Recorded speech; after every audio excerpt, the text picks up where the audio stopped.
लिपाङ्गु इले मानव जीवन तस्क व्यस्त ज्या चुङ्गुदु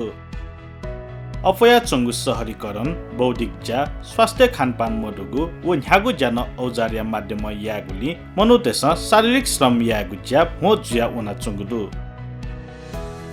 गुकी याना शरीर या त मागको व्यायाम मजुया मनुते त ठिठी शारीरिक समस्या लिसे लोचा तक कया चंगुदु थुकी या त वाचाका महानगरपालिका महानगर दुने लागु सुई निगु वडा छगु पार्क लिसे खुला व्यायामशाला देखेगु नीति हगुदु थोय नीति कथ महानगरपालिका वडाल्या 18 या नेतृत्व तपिता चंगु पुष्पलाल स्मृति पार्के खुला व्यायामशाला देखेगुदु वंगु शुक्रबार महानगरपालिका या मेयर विद्या सुन्दर साक्य उगु व्यायामशाला या उलेजा याना दिगु ख उलेजा जाजोले मेयर साक्य महानगरपालिका खुला ठाया संरक्षण याना पार्क देखेगु अभियान ढाका चनागु व उकिया संरक्षण व सम्वर्धन स्थानीय देश या मागुली बब्या दिल काठमाडौँ महानगरपालिकाले विभिन्न ठाउँमा खोलिएका योग सेन्टरहरू जुमा हुन्छ अर्कै नाम हुन्छ के अर्को के भन्छ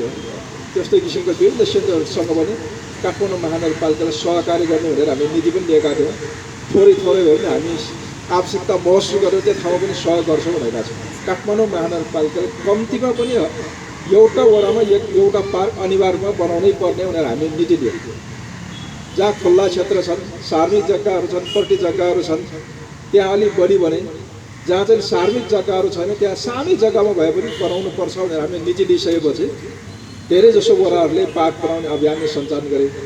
कुनै वडामा 14 वटा पार्क समिति बनाइसकेको भनेर हामीले विवरणै पेश गर्यो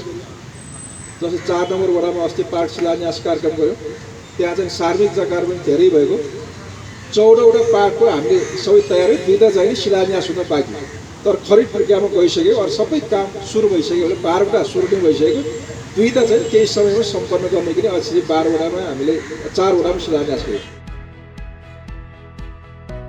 अठे वडाल्या 18 या नाय नुचेकाजी महर्जना वडाया आन्तरिक बजेट लिसे संगे सांसद कोस्या ग्वाली ठुगु पार्क ठो अवस्था तक ठ्याङ्गु व लिपाङ्गु इले व्यायामशाला अत्यावश्यक जुगली थपिन्छ थन व्यायामशाला तयार यानागु थया दिल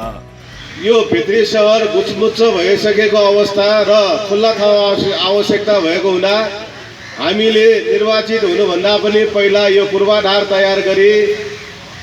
यो खुल्ला ठाउँलाई पार्कको रूपमा विकसित गरेका थियौँ र त्यसलाई बिस्तारै हामी निर्वाचित भएर आइसकेपछि कहिले महानगरपालिका केन्द्रीय बजेट कहिले प्रदेशको बजेट र कहिले वडामा आएको बजेटबाट हामीले विभिन्न किसिमका कामहरू गरेर यसलाई यो स्थितिसम्म पुर्याउन सफल भएका छौँ